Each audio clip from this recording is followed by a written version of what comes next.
Yuk. Sepotong senja untuk pacarku, Alina tercinta. Bersama surat ini kukirimkan padamu sepotong senja, dengan angin, debur ombak, matahari terbenam, dan cahaya keemasan. Apakah kamu menerimanya dalam keadaan lengkap? Seperti setiap senja di setiap pantai, tentu ada juga burung-burung, pasir yang basah, siluet batu karang, dan barangkali juga perahu lewat di jauhan. Maaf, aku tidak sempat menelitinya satu persatu. Mestinya ada juga lokan, batu yang berwarna-warni, dan bias cahaya cemerlang yang berkeretap pada buih yang bagaikan impian. Selalu saja membuat aku mengangankan segala hal yang paling mungkin kulakukan bersamamu. Meski aku tahu semua itu akan tetap tinggal sebagai kemungkinan yang entah kapan menjadi kenyataan. Kukirimkan sepotong senja ini untukmu, Alina, dalam amplop yang tertutup rapat dari jauh, karena aku ingin memberikan sesuatu yang lebih dari sekedar kata-kata. Sudah terlalu banyak kata di dunia ini, Alina, dan kata-kata ternyata tidak mengubah apa-apa. Aku tidak akan menambah kata-kata yang sudah tak terhitung jumlahnya dalam sejarah kebudayaan manusia, Alina. Untuk apa? Kata-kata tidak ada gunanya dan selalu sia-sia. Lagi pula, siapakah yang masih sudi mendengarnya? Di dunia ini semua orang sibuk berkata-kata tanpa peduli apakah ada orang lain yang mendengarnya. Bahkan mereka juga tidak peduli dengan kata-katanya sendiri. Sebuah dunia yang sudah kelebihan kata-kata tanpa makna. Kata-kata sudah luber dan tidak dibutuhkan lagi. Setiap kata bisa diganti artinya. Setiap arti bisa diubah maknanya. Itulah dunia kita, Alina.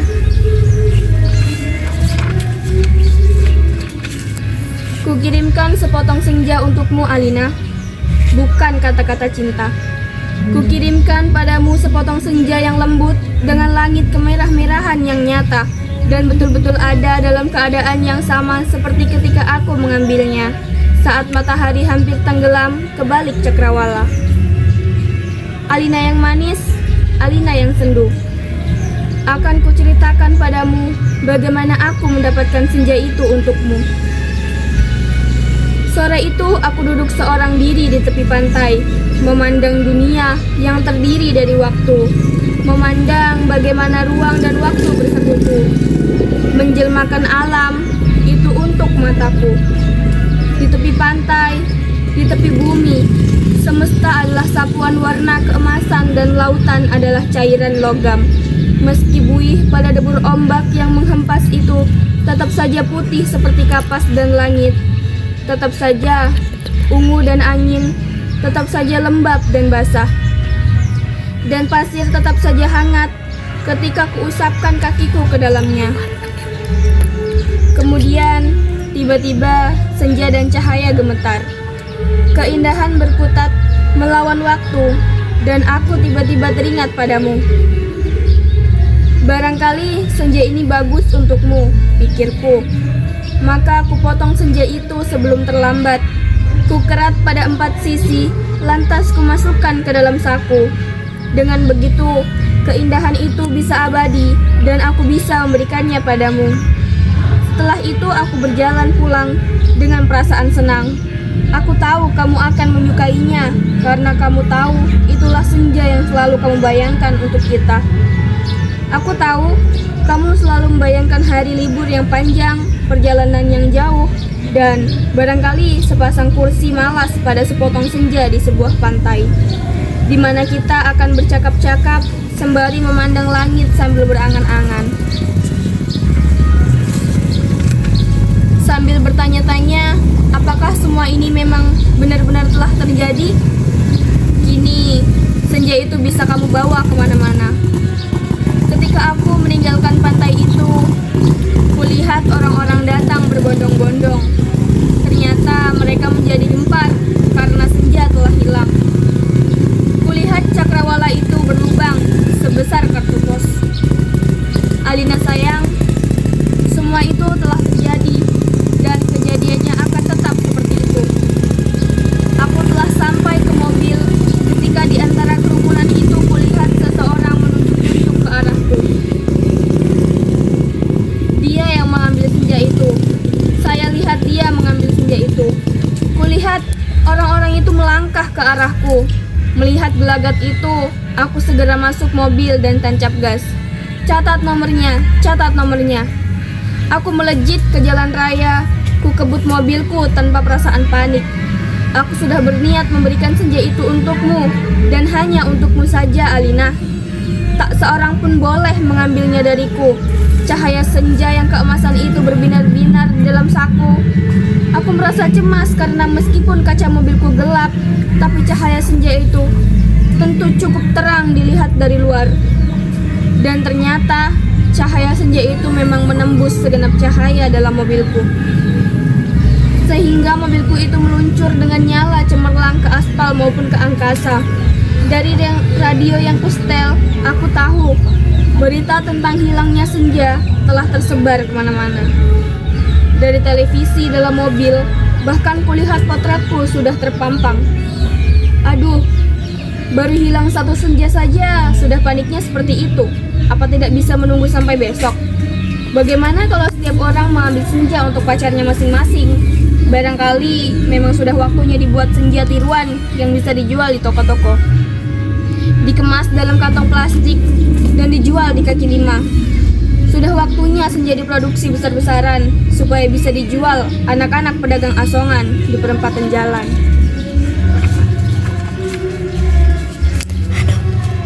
Senja-senja cuma 1003. Di jalan tol mobilku melaju masuk kota. Aku harus hati-hati karena semua orang mencariku. Sirene mobil polisi meraung-raung di mana-mana. Cahaya kota yang tetap gemilang tanpa senja membuat cahaya keemasan dari dalam mobilku tidak terlalu ketara. Lagi pula di kota, tidak semua orang peduli apakah senja hilang atau tidak. Di kota, kehidupan berjalan tanpa waktu, tidak peduli pagi, siang, sore, atau malam. Jadi, tidak pernah penting senja itu ada atau hilang. Senja cuma penting untuk turis yang suka memotret matahari terbenam. Boleh jadi hanya demi alasan itulah senja yang kubawa ini dicari-cari polisi. Sirene polisi mendekat dari belakang. Dengan pengeras suara polisi itu memberi peringatan. Pengemudi mobil Porsche abu-abu metalik nomor SG 19658A harap berhenti. Ini polisi. Anda ditahan karena dituduh telah membawa senja. Meskipun tak ada aturan yang melarangnya, tapi berdasarkan aku tidak sudi mendengarnya lebih lama lagi. Jadi, kubilas dia sampai terpental keluar pagar tepi jalan. Kutancap gas dan menyelip-nyelip dengan lincah di jalanan. Dalam waktu singkat, kota sudah penuh raungan sirine polisi. Terjadi kejar-kejaran yang seru, tapi aku lebih tahu seluk-beluk kota. Jalanan dengan cahaya yang bermain warna, gang-gang gelap yang tak pernah tercatat dalam buku alamat, lorong-lorong rahasia yang hanya diperuntukkan bagi orang-orang di bawah tanah. Satu mobil terlempar di jalan layang. Satu mobil lain tersesat di sebuah kampung. Dan satu mobil lagi terguling-guling menabrak truk dan meledak lantas terbakar. Masih ada 2 polisi bersepeda motor mengejarku. Ini soal kecil. Mereka tak pernah bisa mendahuluiku. Dan setelah kejar-kejaran beberapa lama, mereka kehabisan bensin dan pengendaranya cuma bisa memaki-maki. Kulihat senja dalam saku bajuku masih utuh. Angin berdesir, langit semburat ungu. Debur ombak menghempas ke pantai. Hanya padamulah senja ini kuserahkan, Alina. Tapi Alina, polisi ternyata tidak sekonyol yang kusangka. Di segenap sudut kota, mereka telah siap siaga. Bahkan aku tak bisa membeli makanan untuk mengisi perutku. Bahkan di langit tanpa senja, helikopter mereka menyorotkan lampu di setiap celah gedung bertingkat. Aku tersudut dan akhirnya nyaris tertangkap. Kalau saja lampu di setiap celah gedung bertingkat. Aku tersudut dan akhirnya nyaris tertangkap. Kalau saja tidak ada gorong-gorong yang terbuka, mobilku sudah kutinggal ketika memasuki daerah kumuh itu. Aku berlari di antara gedung, rumah, 2 tingkat, tiang, serta temali. Terjatuh di atas sampah, merayapi tangga-tangga reot, sampai seorang gelandangan menuntunku ke suatu tempat yang tak akan pernah kulupakan dalam hidupku. Masuklah, katanya tenang. Di situ kamu aman. Ia menunjuk gorong-gorong yang terbuka itu. Ada tikus keluar dari sana, baunya bacin dan pesing. Kutengok ke bawah, kulihat kelelawar bergantungan.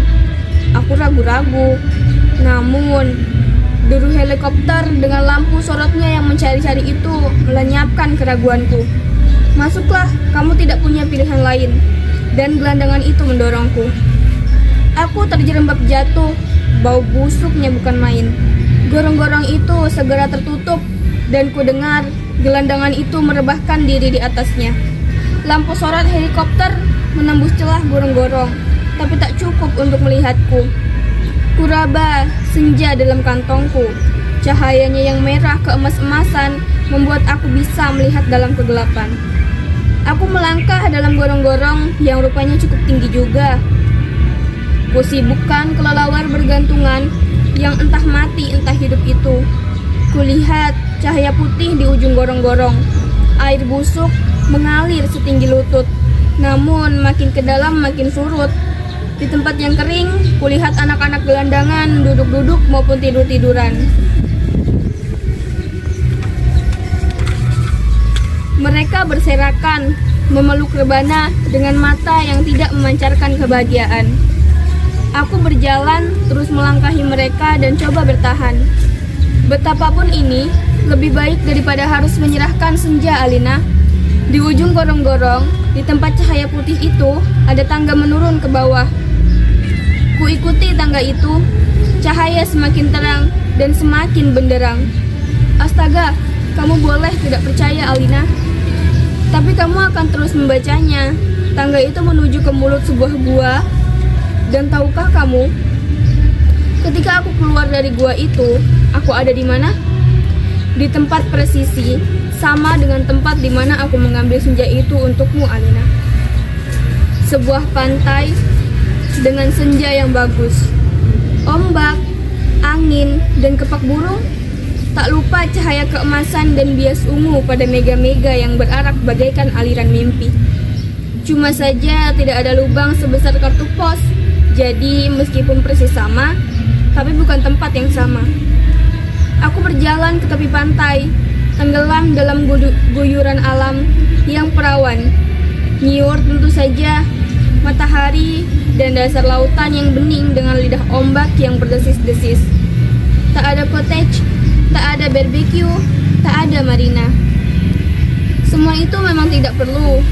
Senja yang bergetar melawan takdir membiaskan cahaya keemasannya ke tepi semesta.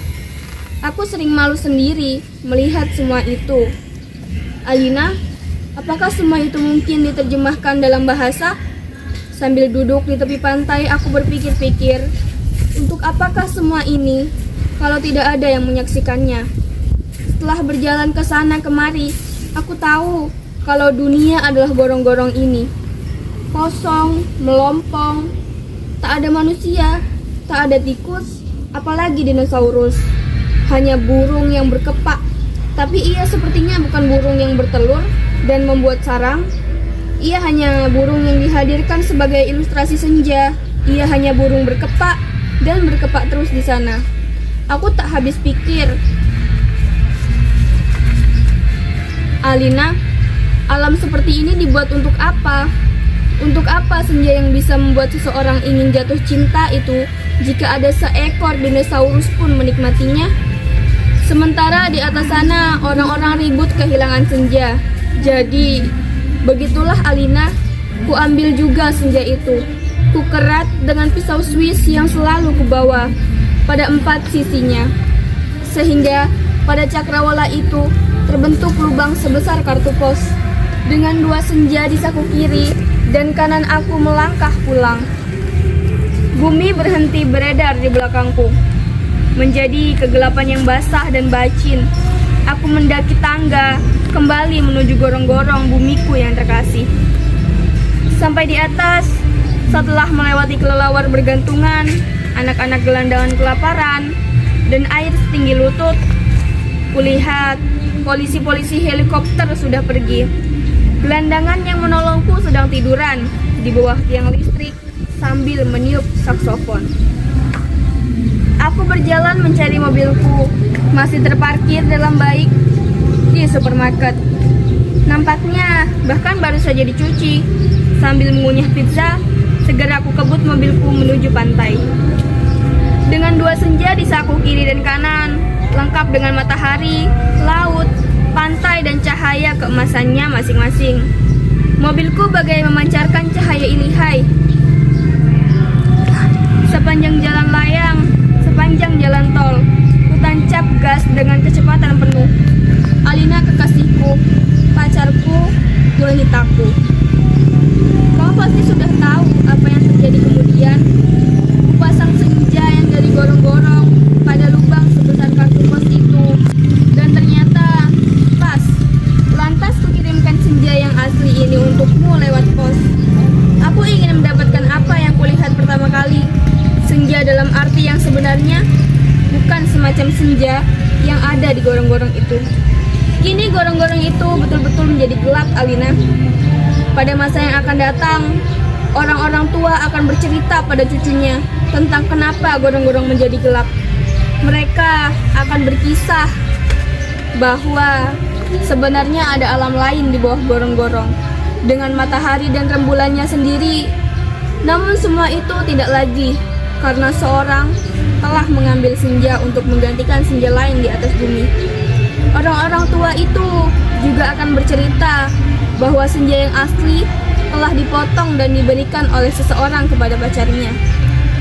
Alina yang manis, yang paling manis, dan akan selalu manis. Terimalah sepotong senja itu, hanya untukmu, dari seseorang yang ingin membahagiakanmu. Awas hati-hati dengan lautan dan matahari itu. Salah-salah, cahayanya membakar langit, dan kalau tumpah, airnya bisa membanjiri permukaan bumi. Dengan ini, kukirimkan pula kerinduanku padamu. Dengan cium, peluk, dan bisikan hangat dari sebuah tempat yang paling sunyi di dunia.